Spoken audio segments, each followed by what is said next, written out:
सवाल में हमें क्या दिया है। सवाल में हमें जो है ये प्रॉब्लम जो है वो बोहर एटॉमिक मॉडल्स के जो है रिलेटेड है, जिसमें हमने हाइड्रोजन एटम लिया था और उसमें हमने जो है वो इलेक्ट्रॉन ऑर्बिट की रेडियस, उसकी वेलोसिटी, उसकी एनर्जी, वेवलेंथ एंड फ्रिक्वेंसी, इन सब की फॉर्मूलेस हमने कैलकुलेट किए थे। अब हम जो है उसके न्यूमेरिकल्स को करने जा रहे हैं।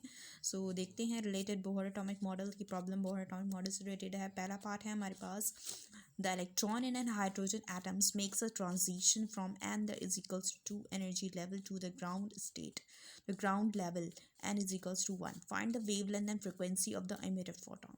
सवाल में हमें जो है हाइड्रोजन एटम दे दिया गया है कि इलेक्ट्रॉन जो है हाइड्रोजन एटम का उन्होंने लिया है, जो कि ट्रांजिशन कर रहा है कैसे कि इस लेवल से ग्राउंड लेवल पे आता है। इसका मतलब है कि हमारे पास इनिशियल ऑर्बिट क्या होगा, ये वाला होगा हायर, और जो ग्राउंड लेवल वाला है ये हमारे पास क्या होगा, फाइनल। ये एन एफ होगा और ये एन आई होगा जब हम जो है कैलकुलेट करने जाएंगे एमिटेड फोटॉन्स की वेवलेंथ एंड फ्रिक्वेंसी। अब सेकेंड पार्ट में वो कह रहा है in interstellar space highly excited hydrogen atom. यानी इंटरस्टेलर स्पेस की जब हम बात करते हैं, यानी बहुत ऐसे ऑर्बिट पे हम चले जाते हैं जो कि बहुत हाई एनर्जी, हाई और जो है लेवल के हमारे पास जो है एक्साइटेड स्टेट्स के ऑर्बिट होते हैं। तो वहाँ पर आपने उनको, उन इलेक्ट्रॉन्स को, उन एटम्स को क्या कहा है, Rydberg atoms. Because in interstellar space हमारे पास जो हाईली एक्साइटेड हाइड्रोजन एटम्स होंगे, जिसको हम क्या कह रहे हैं, called Rydberg atoms. Why we call it Rydberg atom, and why we call it Rydberg constant, Rydberg जो है एटम्स और रेडबर्ग एटम्स, और because they belongs to very high so much high number of orbits being observed, जो उसने observe किए गए हैं। वो कह रहा है find the wavelength to which the radio astronomers must to detect signals from the electrons dropping from n is equals to 273 levels to the 272। हमने सवाल के स्टार्ट में ही बता दिया कि हाइड्रोजन इस वक्त कहाँ मौजूद है। हाइड्रोजन के जो इलेक्ट्रॉन्स हैं वो बहुत ही इंटरस्टेलर स्पेस में मौजूद है, जहाँ पर आपके पास जो है बहुत ही हाईली एक्साइटेड स्टेट्स के एटम्स हैं, हाइड्रोजन एटम्स के। तो वहाँ पर हमें उन्होंने जो है स्टेट्स दे दी हैं। एक स्पेस ये डिफाइन की हुई है, एक स्टेट ये डिफाइन की हुई है। ये आपके पास जो है इनिशियल स्टेट होगी और इस स्टेट में वो वापस आए। अब हम सवाल शुरू करते हैं अपना। Imagine the electron in a circular orbit about the nucleus as in Bohr atoms. अब जैसे कि हम जब बोहर एटॉमिक मॉडल की बात करते हैं तो इलेक्ट्रॉन जो है अपने सर्कुलर ऑर्बिट में क्या कर रहा होता है, रिवॉल्व कर रहा होता है, इसके गिर्द जो है घूम रहा होता है। When electron makes a transition, जब इलेक्ट्रॉन ट्रांजिशन में आता है to a lower energy state, मतलब एक हाई एनर्जी लेवल से एक लोअर एनर्जी स्टेट में आता है, तो वो करता है, वो रेडिएशन इमिट आउट करता है। रेडिएशन से इमिट आउट करता है यानी वो एनर्जी को असल में वो रिलीज़ कर रहा होता है। और वो रेडिएशंस किस फॉर्म में होते हैं, फोटॉन्स की फॉर्म में इमिट आउट होते हैं, with gives frequency and drops to a circular orbit.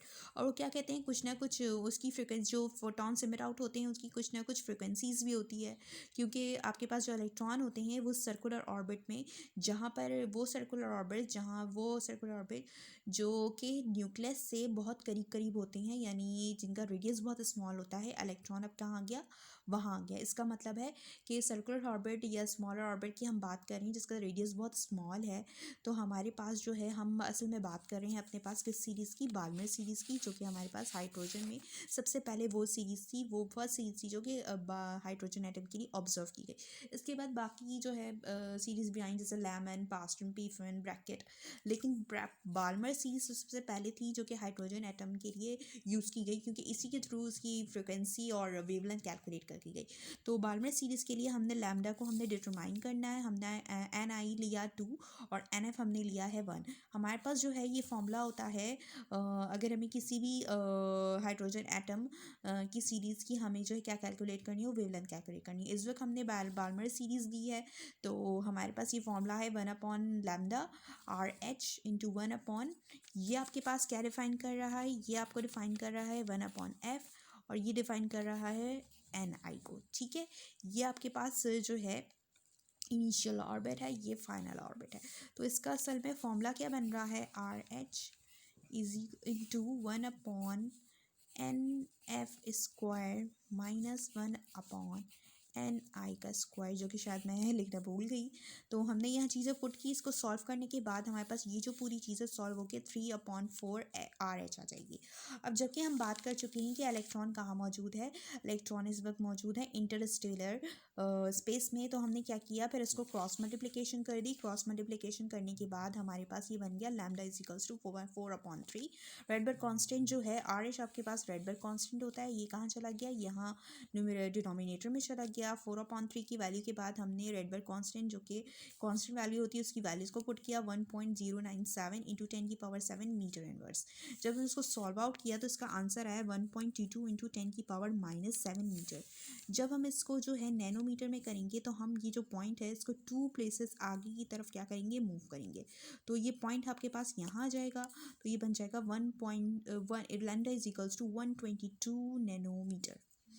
अब हम नेक्स्ट प्रॉब्लम की तरफ चलते हैं। हमने जैसे कि इस सवाल में हमने जो है सिर्फ लैम्डा कैलकुलेट नहीं करना, बल्कि हमें फ्रीक्वेंसी भी कैलकुलेट करनी है फोटोन की, जो कि हम किससे कैलकुलेट, फोटोन के लिए जो फ्रीक्वेंसी का सिंबल है एफ, इसके लिए हमारे पास जो फॉर्मूला होता है F is equals to C/λ।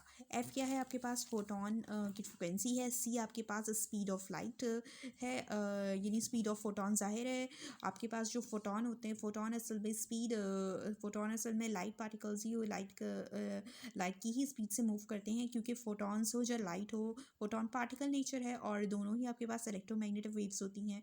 तो दोनों का नेचर क्या होता है, इलेक्ट्रोमैग्नेटिक वेव्स का नेचर होता है, तो वो सेम स्पीड होती है। डिवाइड करें हम लैम्डा से, तो हमने स्पीड ऑफ लाइट की वैल्यू पुट की, नीचे हमने जो ऊपर वैल्यू लैम्डा की निकाली थी इस तरह से वो हमने पुट कर दी, और हमने फिर निकाली फ्रिक्वेंसी। तो हमारे पास आई है 2.47 इंटू 10⁻15 हर्ट्स। ठीक है, मैंने इस सवाल में हमें क्या क्या पता करना था, हमें लैम्डा की वैल्यू पता करनी थी और फ्रिक्वेंसी की वैल्यू पता करनी थी।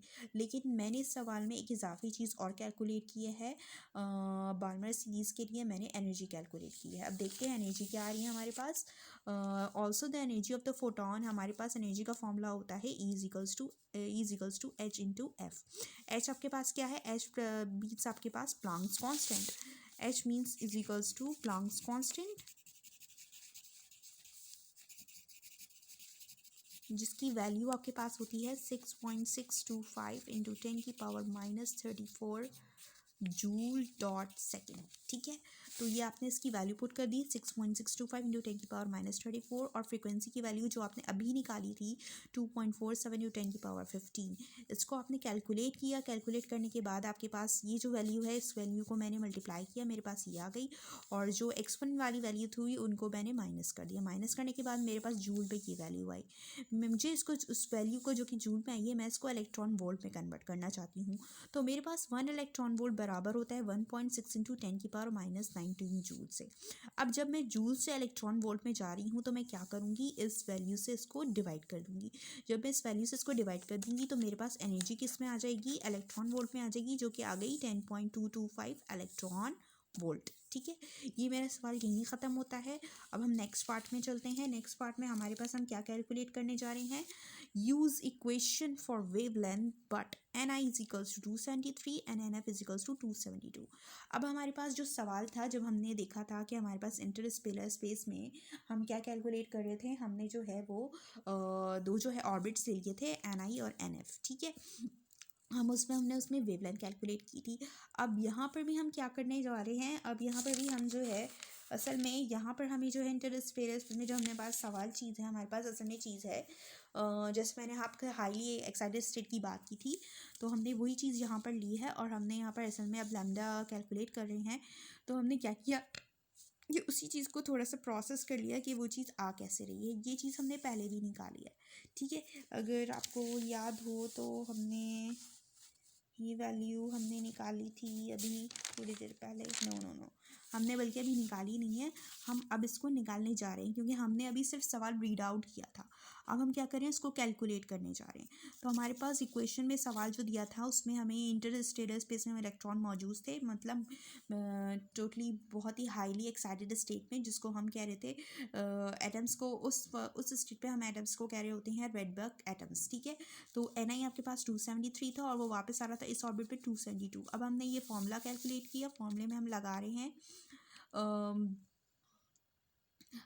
1 upon lambda is equals to R H 1 upon N F square minus 1 upon R I square. Rydberg की वैल्यू अभी हमने कैलकुलेट रखी नहीं है, यहाँ पर हमने जो है एन एफ का स्क्वायर कर दिया और एन आई का स्क्वायर कर दिया, तो ये चीज़ हमारे पास कैलकुलेट होकर ये आ गई, ठीक है, और साथ आर एच मल्टीप्लाई हो रहा है।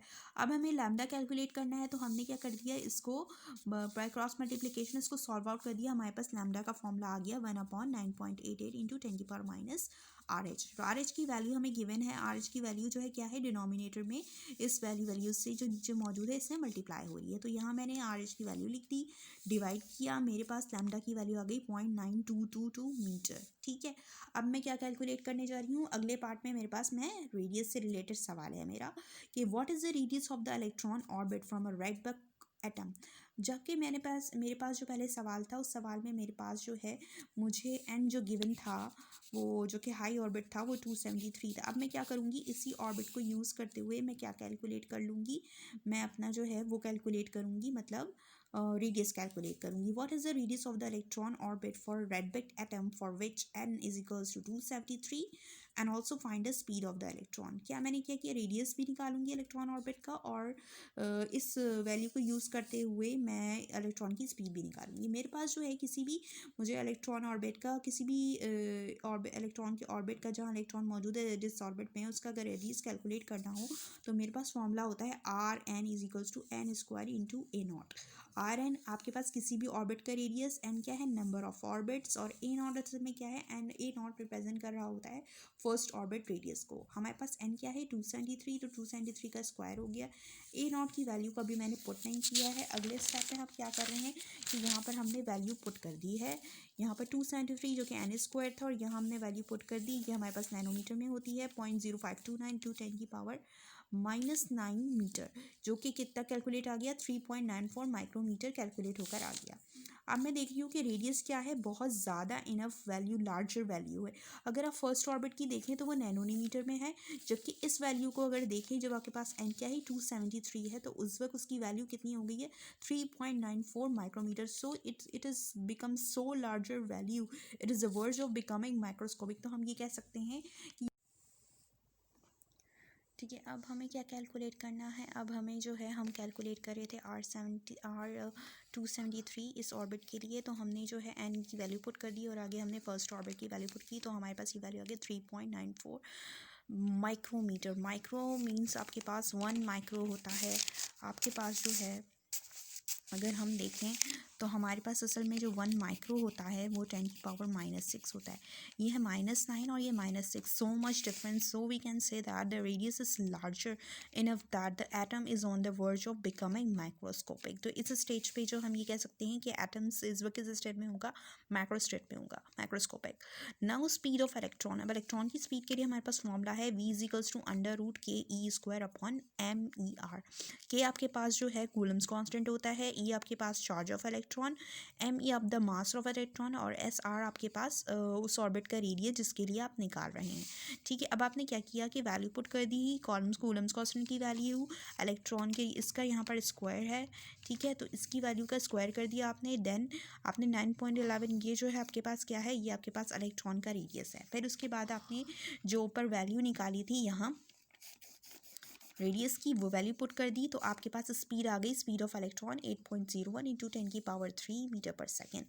अब इस सवाल में क्या कैलकुलेट करने जा रहे हैं, if the radiation from the Rydberg atom is treated classically.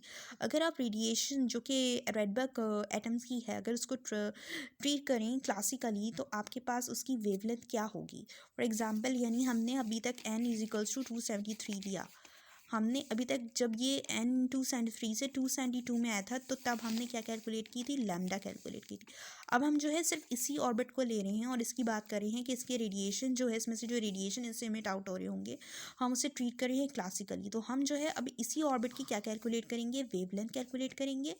तो हमने इसकी वेवलेंथ और फ्रिक्वेंसी कैलकुलेट करने जा रहे हैं सबसे पहले, लेकिन हमें वेवलेंथ के लिए किस चीज़ की ज़रूरत होगी, इसकी फ्रिक्वेंसी की ज़रूरत होगी। तो सबसे पहले क्या किया हमने, फॉर फ्रिक्वेंसी जो कि हमने n is equals to 273 level लिया था, हम उसकी फ्रिक्वेंसी कैलकुलेट करने जा रहे हैं। क्योंकि फ्रिक्वेंसी के लिए हमारे पास जो फॉर्मूला है F = हमारे पास फ्रिक्वेंसी जो बराबर होती है रेसिप्रोकल ऑफ टाइम पीरियड। ठीक है, हमारे पास जाहिर है एक पूरा ऑर्बिट है, उस पूरे ऑर्बिट का जो हमारे पास क्या होगा 2πr उसका सर्कमफेरेंस ऑफ अ सर्कल, जिसको हम टाइम पीरियड यानी एक सर्कुलर ऑर्बिट का एक ऑसिलेशन जो होती है, यानी टी आपके पास एक ऑसिलेशन कितने के बराबर होगी 2πr के बराबर होगी। वी आपके पास फ्रीक्वेंसी, वी आपके पास क्या है वेलोसिटी है। ये अगर हम देखें रिप्रेजेंट कर रहा है, एक फॉर्मूला होता है S = V/T।